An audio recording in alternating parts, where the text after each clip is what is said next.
श्लोक 53 पाठ 2 गीता का सार दूसरा पाठ। श्रुति विप्रतिपन्ना ते यदा स्थास्यति निश्चला समाधावचला बुद्धिस्ता योगम वाप्स्यसि। भांति भांति के वचनों को सुनने से विचलित हुई तेरी बुद्धि जब परमात्मा में अचल और स्थिर ठहर जाएगी, तब तू योग को प्राप्त हो जाएगा, अर्थात तेरा परमात्मा से नित्य संयोग हो जाएगा। 53 व्याख्या। इस श्लोक में भगवद गीता के द्वितीय अध्याय के 53वें श्लोक का उद्धरण है।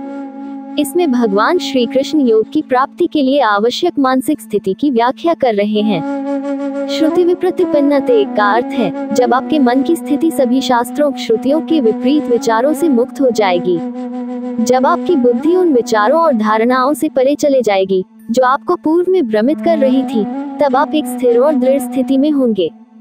यदा स्थास्यति निश्चला का अर्थ है कि जब आपकी बुद्धि पुनर्तः स्थिर और दृढ़ हो जाएगी, बिना किसी हिचकिचाहट के।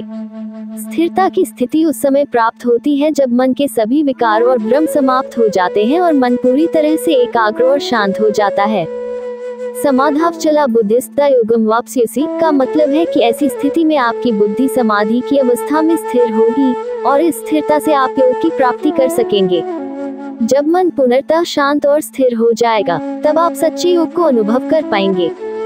इस प्रकार ये श्लोक ये सिखाता है कि योग की प्राप्ति के लिए मन की स्थिरता और शांति अनिवार्य है। जब आपके विचार और धारणाएं शास्त्रों और बाहरी भ्रमों से परे हो जाएंगी और आपकी बुद्धि एकाग्र और स्थिर हो जाएगी, तब आप योग की सच्ची प्राप्ति कर सकेंगे। श्लोक 54 पाठ 2 गीता का सार दूसरा पाठ। स्थिर बुद्धि पुरुष के लक्षण और उसकी महिमा। अर्जुन उवाच स्थितप्रज्ञस्य का भाषा समाधिस्थस्य केशव स्थिति किं प्रभाषेत किमासीत व्रजेत किम। अर्जुन बोले, हे केशव, समाधि में स्थित परमात्मा को प्राप्त हुए स्थिर बुद्धि पुरुष का क्या लक्षण है?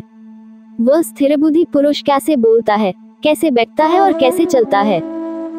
54 व्याख्या। अर्जुन भगवान कृष्ण से पूछते हैं, हे केशव, उस व्यक्ति की भाषा क्या होती है जो स्थित प्रज्ञता की अवस्था में होता है, और जो समाधि की अवस्था में प्रवेश करता है, उसकी अवस्था कैसी होती है?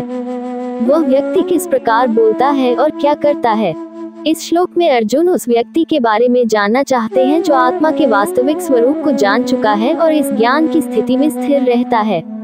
वे जानना चाहते हैं कि ऐसा व्यक्ति कैसे व्यवहार करता है, उसकी बातें किस प्रकार की होती हैं और वह कैसे अपने जीवन की दिशा निर्धारित करता है।